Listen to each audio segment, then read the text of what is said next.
नमस्कार साथियों, एक बार फिर से स्वागत है आपका अपने YouTube channel students of VLC में। आज हम बात करने वाले हैं राजस्थान के दुर्गों के बारे में। आज हम पढ़ेंगे राजस्थान के जो महत्वपूर्ण दुर्ग है उन दुर्गों के बारे में हम बातचीत करने वाले हैं। इस टॉपिक को शुरू करने से पूर्व मैं आपको दुर्गों से संबंधित कुछ महत्वपूर्ण तथ्य है जो अक्सर एग्ज़ाम में पूछे जाते हैं उनके बारे में बात करते हैं। ठीक है, तो इस क्लास की खासियत यही रहेगी कि आपको सारी चीज़ें एज ए नोट्स के रूप में उपलब्ध करवाई जाएगी। जैसे जैसे मैं आपको बोलता जाऊं कि आप नोट करते रहे और चीज़ों को समझते रहे। ठीक है, तो लीजिए शुरुआत करते हैं। देखिए, एग्ज़ाम के अंदर अक्सर सवाल पूछा जाता है कि ये जो दुर्ग है, जो दुर्ग या जो किले है, दुर्ग कह दो या किले कह दो, किले है, इन किलों का जो साक्ष्य है वो कौन सी सभ्यता से मिला, एक सवाल ऐसा पूछा जाता है। तो राजस्थान में किलों के साक्ष्य जो है, राजस्थान में किलों के जो साक्ष्य है वो कालीबंगा सभ्यता से मिले। राजस्थान में किलों के साक्ष्य, राजस्थान में किलों के, किलो यानी दुर्गों, किलों के साक्ष्य कौन सी सभ्यता से मिले, तो आपको ध्यान रखना है कालीबंगा। कौन सी सभ्यता से मिले भाई? कालीबंगा, कालीबंगा सभ्यता से मिले। ठीक है, और कालीबंगा सभ्यता किस जिले से संबंधित है? तो ये हनुमानगढ़ से है। ध्यान रखना, हनुमानगढ़। ठीक है, तो यहाँ से प्रश्न पूछा जाता है राजस्थान में किलों के साक्ष्य किस सभ्यता से प्राप्त हुए, तो हमें याद रखना है कालीबंगा, हनुमानगढ़। ठीक, एक और फैक्ट जो आपको याद रखना है भाई, किलों की दृष्टि से राजस्थान का भारत में कौन सा स्थान है? तो राजस्थान का भारत में तीसरा स्थान है। कि कौन सा स्थान है? 3 नंबर का स्थान है। और पहले नंबर पर जो है वो महाराष्ट्र है। पहले नंबर पर कौन है? महाराष्ट्र है। तो ध्यान रखिएगा, दुर्गों की संख्या के आधार पर देखेंगे, दुर्गों की संख्या के आधार पर, दुर्गों की संख्या के आधार पर, दुर्गों की संख्या के आधार पर राजस्थान का भारत में कौन सा स्थान है? तो तीसरा स्थान। राजस्थान का भारत में, राजस्थान का भारत में तीसरा स्थान है, तीसरा स्थान है।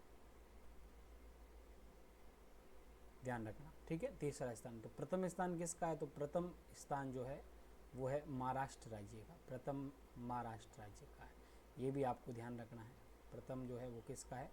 महाराष्ट्र राज्य का। ठीक है, देखिए विद्यार्थियों, एग्जाम के अंदर किलों से संबंधित एक बात और पूछी जाती है कि सबसे प्राचीन किला कौन सा है और सबसे नवीनतम किला कौन सा है, तो उसके बारे में अपन बात कर लेते हैं।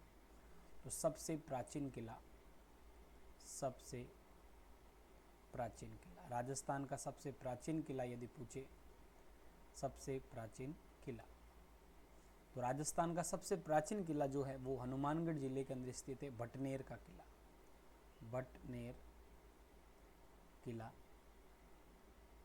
और भटनेर किला जो है कहाँ पड़ता है? ये आपके हनुमानगढ़ में, हनुमानगढ़। ठीक है, तो ये आपको ध्यान रखना है।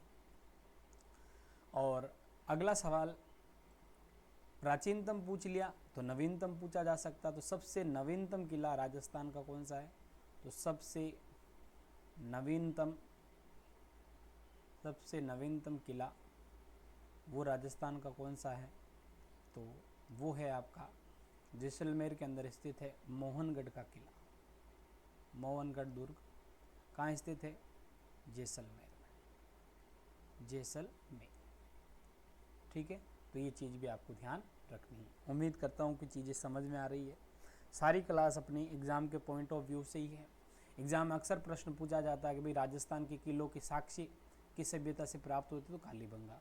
दुर्गों की संख्या के आधार पर राजस्थान का जो है भारत में कौन सा स्थान है? तो तीसरा स्थान है। और पहला स्थान किसका है? महाराष्ट्र का।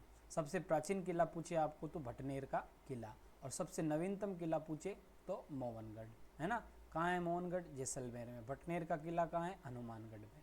उम्मीद करता हूँ कि चीज़ें आपको समझ में आ रही है। देखिए विद्यार्थियों, सफलता के लिए आपको मेहनत करनी पड़ेगी। और चीज़ों को बारीकी से आपको देखना पड़ेगा, हर फैक्ट जो है आपको दिमाग में सेट करना पड़ेगा। तो हमने अभी तक 4 फैक्ट लिखे हैं कि किलो के साक्षी, भाई किलो के साक्षी जो है वो हमें कहाँ से मिले, कालीबंगा से। दुर्गों की संख्या के आधार पर राजस्थान का कौन सा स्थान है भारत में, तो तीसरा। पहला किसका है कि महाराष्ट्र का। सबसे नवीन किला कौन सा है, मोहनगढ़। सबसे प्राचीन किला कौन सा है, भटनेर का किला। कहाँ है ये भटनेर का, हनुमानगढ़ में। और मोहनगढ़ कहाँ है, जैसलमेर में। चीज़ें आपको समझ में आ रही होगी, ठीक है। आगे देखते हैं। देखिए विद्यार्थियों, अब हम बात करेंगे दुर्गों का वर्गीकरण। दुर्गों का वर्गीकरण पढ़ते हैं।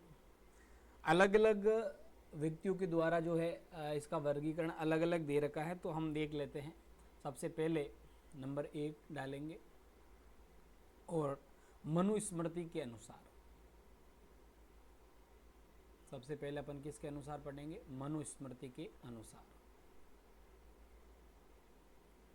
मनुस्मृति के अनुसार। तो मनुस्मृति के अनुसार यदि बात करें तो दुर्गों को इसने कितने प्रकार बांटा, तो इसने 6 प्रकार के दुर्ग बताए। कितने प्रकार के दुर्ग बताए, 6 प्रकार के दुर्ग बताए मनुस्मृति के अनुसार। एग्जाम में प्रश्न पूछा जाता है, ठीक। फिर आगे यदि अपन देखें तो कौटिल्य के अनुसार, कौटिल्य ने जो है दुर्गों का वर्गीकरण कितने भागों में बताया, तो कौटिल्य के अनुसार, कौटिल्य के अनुसार, कौटिल्य के अनुसार दुर्गों का वर्गीकरण वो 4 प्रकार के दुर्ग हैं। कौटिल्य कितने प्रकार का दुर्ग बताता है कि भाई 4 प्रकार के दुर्ग हैं, ठीक है। और शुक्र नीति के अनुसार जो सबसे इंपॉर्टेंट है, इसी को अपन पढ़ेंगे। शुक्र नीति के अनुसार, शुक्र नीति के अनुसार, शुक्र नीति के अनुसार दुर्गों के कितने प्रकार बताए गए, तो वो बताए गए हैं 9 प्रकार के दुर्ग। कितने प्रकार के दुर्ग, 9 प्रकार के दुर्ग।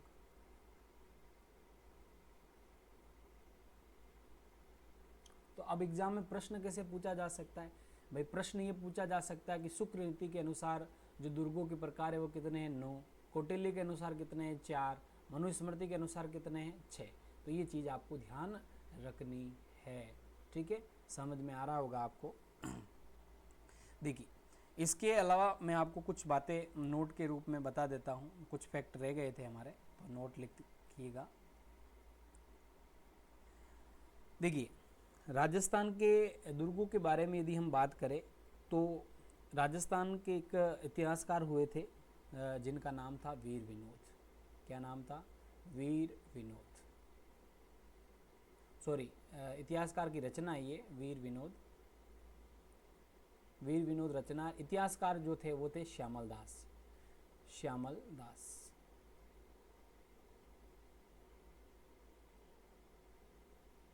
श्यामल दास। इसके अनुसार वीर विनोद जो कृति है, इस कृति के अनुसार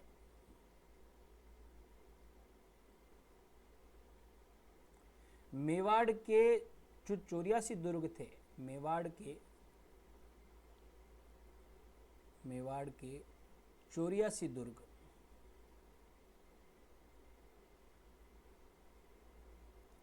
मेवाड़ के 84 दुर्गों में से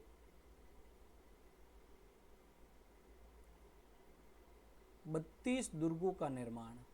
कितने दुर्ग, 32 दुर्गों का निर्माण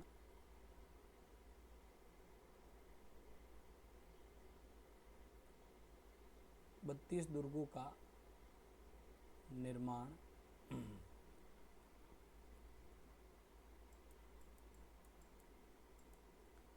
32 दुर्गों का निर्माण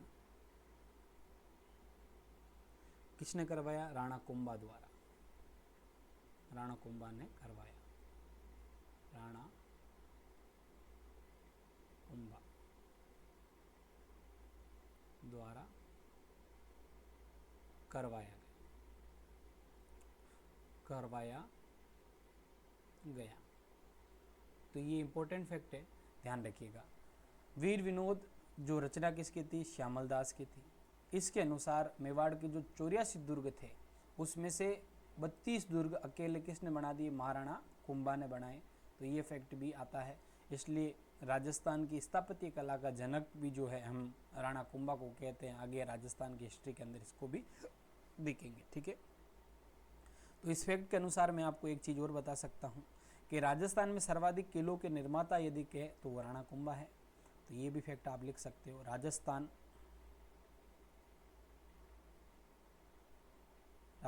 में सर्वाधिक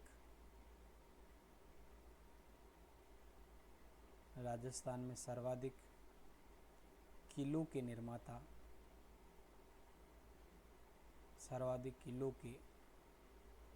निर्माता तो वो कौन है? महाराणा कुंभा।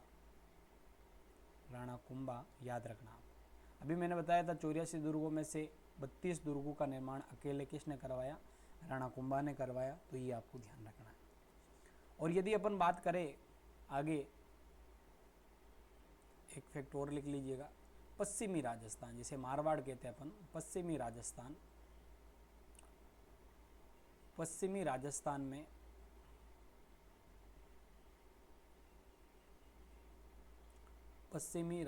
में सर्वाधिक किलो के निर्माता,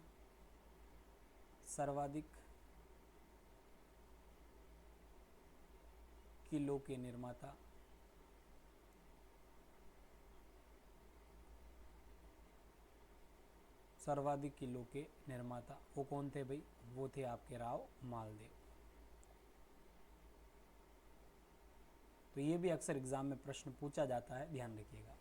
तो कुछ फैक्ट हमने वापस रिपीट कर देता हूँ मैं। मनुस्मृति के अनुसार यदि दुर्ग देखे तो 6 प्रकार है।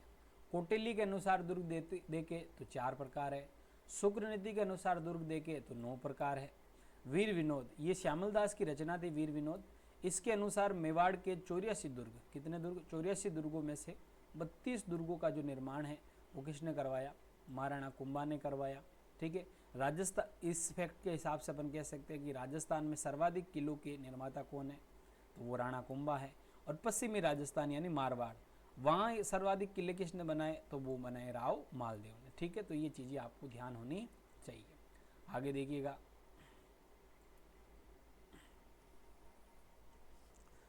अब अपन आगे बात करें तो सबसे पहले अपन देखेंगे कौटिल्य ने जो 4 दुर्ग के प्रकार बताए वो कौन कौन से बताए हैं। ये भी एग्जाम में अक्सर पूछ लिए जाते हैं। तो हम सबसे पहले लिखेंगे कौटिल्य के अनुसार।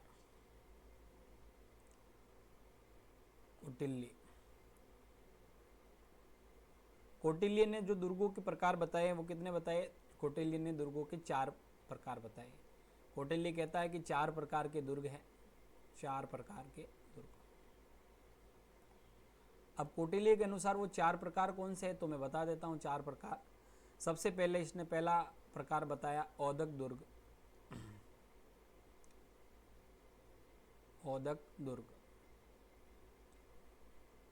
दूसरा प्रकार इसने बताया धानवन दुर्ग।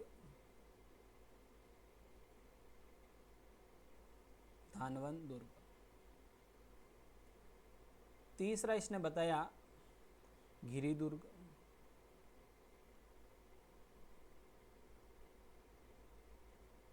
और चौथा इसने बताया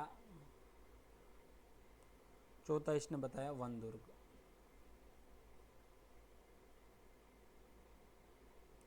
तो 4 प्रकार बताए। औदक दुर्ग क्या होता है? पहला जो है औदक दुर्ग, भाई इसका मतलब होता है कि जो दुर्ग चारों ओर से किससे घिरा होगा? जल से घिरा होगा। ये दुर्ग जो है, औदक दुर्ग का मतलब जो चारों ओर से किससे घिरा होगा? पानी से घिरा होगा, जल से घिरा होगा, वो औदक दुर्ग हो जाएगा, ठीक है। धानवन दुर्ग का मतलब क्या होगा? ऐसा दुर्ग जो रेगिस्तान या मरुस्थल में निर्मित है, जिसके चारों तरफ जो है रेगिस्तान ही रेगिस्तान है। रेगिस्तान कह दो या मरुस्थल कह दो।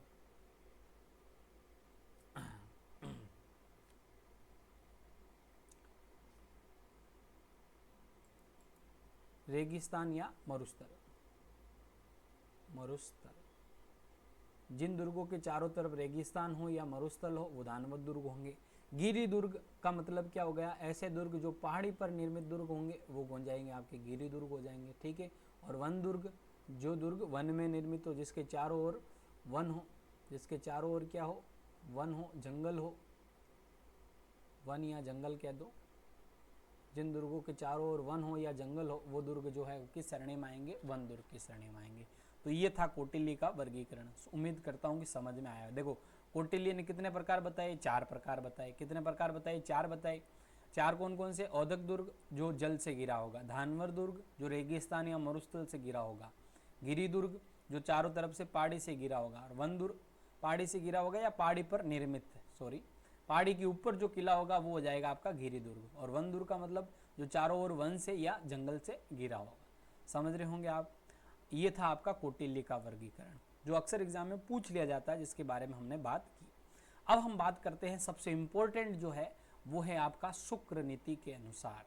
शुक्र नीति के अनुसार जो है दुर्ग का वर्गीकरण जो है एग्जाम में अक्सर पूछा जाता है, जहाँ से अक्सर प्रश्न बनते हैं, तो उसके बारे में हम बात करेंगे। ठीक है, तो हम नया पेज ले लेते हैं। शुक्र नीति के अनुसार तो हेडिंग डालेंगे शुक्र नीति, शुक्र नीति के अनुसार।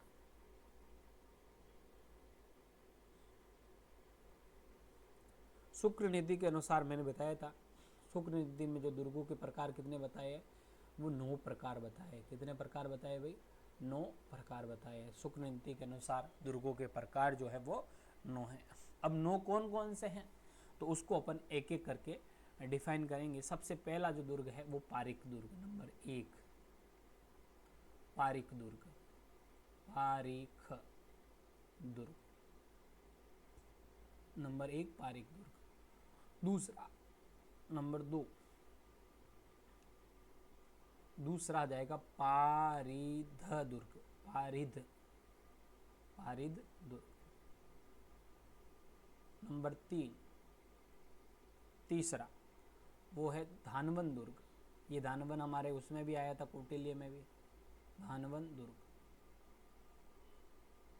तीसरे के बाद में चौथा, चौथा देखे तो वन दुर्ग, उसमें भी आया था वन दुर्ग, कौटिल्य वाले में वन दुर्ग। 4 हो गए। फिर पांचवा, पांचवा एरण दुर्ग, एरण दुर्ग। फिर छठा, एरण दुर्ग के बाद में छठा जल दुर्ग,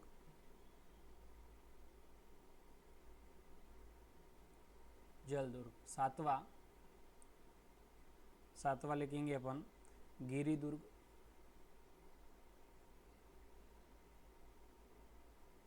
गिरी दुर्ग। आठवां सैन्य दुर्ग, सैन्य दुर्ग। और अंतिम दुर्ग 9वां, तो वो है आपका सहाय दुर्ग, सहाय दुर्ग। तो शुक्र नीति के अनुसार ये दुर्ग थे 9। ये 9 प्रकार जो हमने आपके सामने लिखे हैं। ठीक है, अब अपन एक एक करके इनके बारे में देखते हैं। सबसे पहला दुर्ग हमने लिखा था पारीख, पारीख। देखिए इसके पीछे क्या आ रहा, ख आ रहा। इसका मतलब ये दुर्ग जो है खाई से घिरा होगा, मतलब चारों ओर इसके क्या होगी, खाई होगी। ऐसा दुर्ग जिनके चारों ओर क्या हो, चारों ओर खाई हो, गहरी खाई, ताकि दुश्मन जो आसानी से इसके ऊपर हमला नहीं कर सके। तो ख से खाई हो जाएगा। ठीक है, तो चारों ओर खाई हो तो वो दुर्ग कौन सा होगा, पारिक दुर्ग होगा। समझ गए होंगे अब आपको। फिर पारिध, देखो पारिध और पारिख, ख से खाई हो जाएगा। यहाँ जो है, यहाँ पारिध दुर्ग वो दुर्ग होगा जिसके चारों ओर क्या हो, दीवार हो, चारों ओर क्या हो, दीवार। ऐसे दुर्ग जिनके चारों ओर दीवार हो, क्या हो, दीवार हो। दीवार दीवार एक ही बात, दीवार दीवार ऐसे अपन उसको याद रख सकते हैं, है ना। द और द साथ में है ना, तो दीवार, चारों ओर दीवार हो तो वो जाएगा पारिद दुर्ग। धानवन दुर्ग हमने बता दिया आपको, जो मरुस्थल से घिरे हो, रेगिस्तान से घिरे हो, मरुस्थल या रेगिस्तान, जिसके चारों तरफ मरुस्थल ही मरुस्थल हो, वो दुर्ग कौन से हो जाएंगे आपके, धानवन दुर्ग हो जाएंगे। ठीक है, वन दुर्ग जो चारों ओर से वन से या जंगल से घिरा होगा, वन या जंगल में निर्मित दुर्ग जो है वो आपके क्या कहलाएंगे, वन दुर्ग कहलाएंगे। ठीक है। फिर एरण दुर्ग, एरण दुर्ग ये इंपॉर्टेंट, अक्सर एग्जाम में पूछा जाता है। देखो एरण नाम लेने से ही थोड़ा यूँ लगता है एरण एरण, तो इसका मतलब क्या होगा, इसके चारों ओर पथरीला मार्ग होगा। चारों ओर क्या होगा भाई, पथरीला मार्ग। ऐसा दुर्ग जिनके चारों ओर पथरीला मार्ग हो और कांटेदार झाड़ियाँ, प्लस कांटेदार झाड़ियाँ, कांटेदार झाड़ियाँ, है ना, कांटेदार झाड़ियाँ हो और पथरीला मार्ग हो, ऐसे दुर्गों को अपन कौन सी श्रेणी में रखेंगे, एरण दुर्ग की श्रेणी में रखते हैं। तो ये ध्यान रखना है। अब पथरीला मार्ग और कांटेदार झाड़ियाँ जब चारों ओर होगी तो दुश्मन जो है आसानी से इससे दुर्ग पर हमला नहीं कर पाता है। जल दुर्ग हमने पढ़ा था, कौटिल्य में पढ़ा था, जो जल से घिरा हो, जिसके चारों तरफ क्या हो, जल ही जल हो, जिसको हमने वहाँ पर औदक दुर्ग नाम दिया था। कौटिल्य में इसको क्या नाम दिया था हमने, औदक दुर्ग नाम दिया था, औदक, है ना। तो ये ध्यान रख रहा है। गिरी दुर्ग, जो दुर्ग पहाड़ी पर निर्मित होते हैं, ऐसे दुर्ग जो पहाड़ी पर निर्मित हो, जंगल में नहीं, पहाड़ी पर निर्मित हो, तो वो हो जाएंगे आपके गिरी दुर्ग। पहाड़ी पर निर्मित दुर्ग गिरी दुर्ग होंगे। ठीक है। अगला जो है सैन्य दुर्ग, जो स्पेशली सैनिकों के लिए बनाए गए हो, ऐसे दुर्ग जो सैनिकों के लिए हो, किसके लिए हो भाई, सैनिकों के लिए हो, उन्हें सैन्य दुर्ग कहेंगे। सैनिकों के लिए निर्मित दुर्ग जो है वो सैन्य दुर्ग हो जाएंगे। ठीक है। फिर अंतिम और सबसे इंपॉर्टेंट दुर्ग अक्सर एग्जाम में पूछा जाता है, वो है सहाय दुर्ग। क्या है सहाय दुर्ग, यहाँ जो है ये अपने भाई बंधु और रिश्तेदारों के लिए बनाया जाता है। ये दुर्ग जो है अपने भाई बंधुओं, भाई बंधुओं, भाई बंधुओं और रिश्तेदारों के लिए, रिश्तेदारों के लिए, रिश्तेदारों के रहने के लिए बनाया जाता है स्पेशली, उसे कहते हैं सहाय दुर्ग कहते हैं। ठीक है। ये भाई बंधु और रिश्तेदार स्पेशली उनके लिए, तो वो दुर्ग कौन सा हो जाएगा, सहाय दुर्ग हो जाएगा। तो ये थे शुक्र नीति के अनुसार 9 प्रकार, जिसमें आप समझ रहे होंगे। ठीक है। तो मैं वापस रिपीट कर देता हूँ। पारिक दुर्ग, ख से खाई, मतलब चारों ओर खाई होगी। पारिद, ध या दीवार, द एक ही बात है ना, ध और द तो एक ही बात है, तो इससे चारों ओर दीवार होगी, तो वो जाएगा पारिद। धानवन, जो मरुस्थल में निर्मित है, जो वन और जंगल में निर्मित है, वो वन दुर्ग। जो एरण दुर्ग का मतलब जिसके चारों तरफ एक तो पथरीला मार्ग होगा और कांटेदार झाड़ियाँ होगी, तो वो एरण दुर्ग। जल दुर्ग, जो चारों ओर से जल से घिरा होगा, जिसे कौटिल्य में औदक नाम दिया था, औदक। और गिरी दुर्ग, जो पहाड़ी पर में निर्मित दुर्ग होते हैं, वो गिरी दुर्ग कहलाते हैं। सैनिकों के लिए बनाए गए दुर्ग सैन्य दुर्ग होंगे। और सहाय दुर्ग, जो अपने भाई बंधु और रिश्तेदारों के लिए होते हैं, वो कौन से दुर्ग होते हैं, सहाय दुर्ग होते हैं। ठीक है। तो ये थे आपके। तो हमने कौटिल्य में कितने देखे थे भाई, कौटिल्य में हमने 4 प्रकार देखे थे, शुक्र नीति में कितने देखे थे, 9 देखे थे। और मनुस्मृति में वो कितने प्रकार थे, तो मनुस्मृति में आपके 6 प्रकार थे। ठीक है। तो ये चीज़ भी आपको ध्यान रखनी है। अब एक इम्पोर्टेंट बात मैं आपको और बता देता हूँ। कौटिल्य और मनुस्मृति के आधार पर सर्वश्रेष्ठ किला यदि देखें तो वो गिरी दुर्ग है। ठीक है। तो ये इसको आप नोट लगा के लिखोगे, साथ में इम्पोर्टेंट है ये नोट। क्या है, कौटिल्य, कौटिल्य व मनुस्मृति, कौटिल्य व मनुस्मृति के आधार पर सर्वश्रेष्ठ किला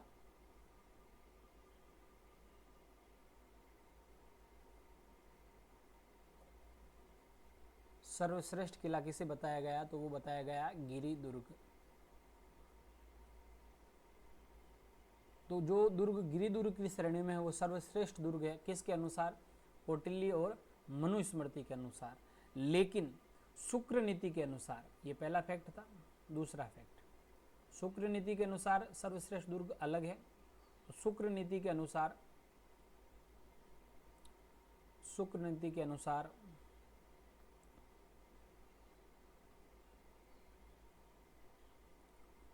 सर्वश्रेष्ठ किला,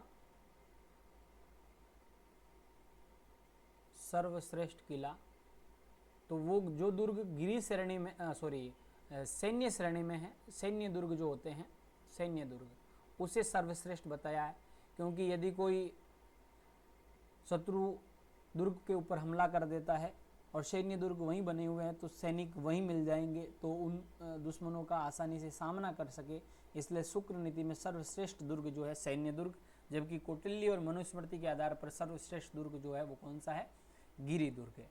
ठीक है, तो ये आपको ध्यान रखना है। ठीक है, अब अपन किलों को बारी बारी से पढ़ने से पूर्व मैं आपको बता देता हूँ, जो ये राजस्थान के किले हैं, इन राजस्थान के किलों को यूनेस्को के द्वारा विश्व धरोहर में शामिल किया गया, वो किया गया 2013 के अंदर। तो वो फैक्ट भी लिख देते हैं अपन, इम्पोर्टेंट फैक्ट है, इम्पोर्टेंट फैक्ट है ये, ध्यान रखना। तो लिखते हैं अपन इसको, यूनेस्को के द्वारा, संयुक्त राष्ट्र की संस्था है यूनेस्को, यूनेस्को द्वारा राजस्थान के 6 किलो को 2013 में, कब, 2013 में विश्व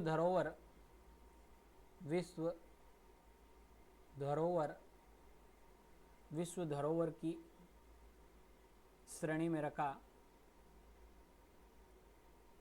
विश्व धरोहर की श्रेणी में शामिल किया।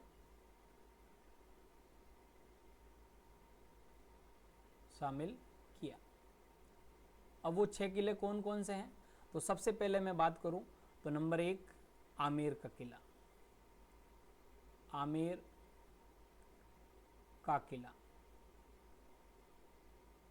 का किला, ठीक, जो स्पेशली कहाँ है, जयपुर में। दूसरा किला, आमेर के बाद में चित्तौड़गढ़ का किला,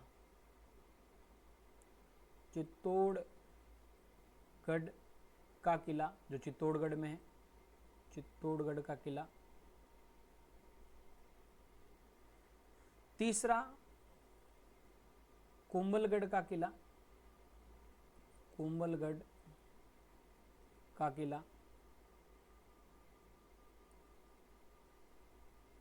चौथा गागरोन का किला,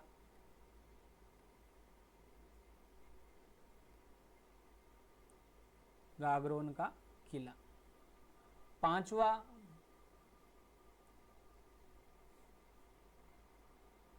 जैसलमेर का किला, जिसे सोनार का किला कहते हैं, सोनारगढ़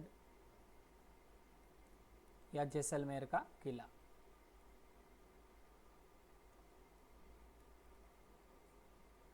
छठा रणथंभौर का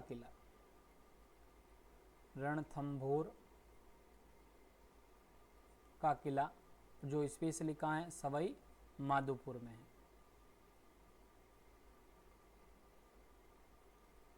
तो ये जो 6 किले हैं, इसको यूनेस्को ने विश्व धरोहर की श्रेणी में रखा, कब रखा, 2013 के अंदर। अभी ये जो 6 किले हैं, 6 किलों के नाम हमें याद रखना है, अक्सर अपन भूल जाते हैं, तो इसके लिए एक ट्रिक है, ऐसे अपन इसको याद रख सकते हैं। ट्रिक क्या है, देखिए, थोड़ा मैं अलग कलर से लिख देता हूँ ताकि आपको समझ में आ जाए क्या लिखा सर ने। तो ट्रिक है अपने, आम, चीकू, गाजर, फलों के नाम हैं आम, चीकू, गाजर। आम से हो जाएगा आमेर, ठीक है, आमेर का किला पहला। ची से हो जाएगा चित्तौड़गढ़ दूसरा। कू से हो जाएगा कुंभलगढ़ तीसरा। गा से हो जाएगा गागरोन का किला चौथा। गागरोन का किला ये कहाँ है, झालावाड़ में, ध्यान रखना, हमने यहाँ नहीं लिखा तो लिख देते झालावाड़। और ज से हो जाएगा जैसलमेर का किला या सोनारगढ़ कह देंगे। और र से हो जाएगा रणथंभौर का किला, जो सवाई माधोपुर में है। तो आम, चीकू, गाजर से आप इसको याद रख सकते हो, ठीक है। उम्मीद करता हूँ कि चीज़ें आपको समझ में आ रही होगी। आ रही है समझ में, बिल्कुल। तो ये था आपका किलों से संबंधित कुछ महत्वपूर्ण चीज़ें, कुछ महत्वपूर्ण फैक्ट और इसका वर्गीकरण जो हमने देखा। अब अपन बारी बारी से राजस्थान के कौन कौन से किले हैं, जैसे चित्तौड़गढ़ का किला है, कुंभलगढ़ का किला है, इनके बारे में और इनकी विशेषताओं के बारे में हम अगले वीडियो के अंदर क्या करेंगे, जिक्र करेंगे। तब तक के लिए मैं इजाज़त लेता हूँ। यदि आपको हमारा वीडियो अच्छा लगे तो आप वीडियो को लाइक कीजिए, और यदि कुछ आपको कमी पेशी लगे तो कमेंट के माध्यम से आप हमें बताइए कि सर इसमें ये कमी है, ठीक है। और इस वीडियो को शेयर करना ना भूलें। धन्यवाद। जय हिंद, जय भारत।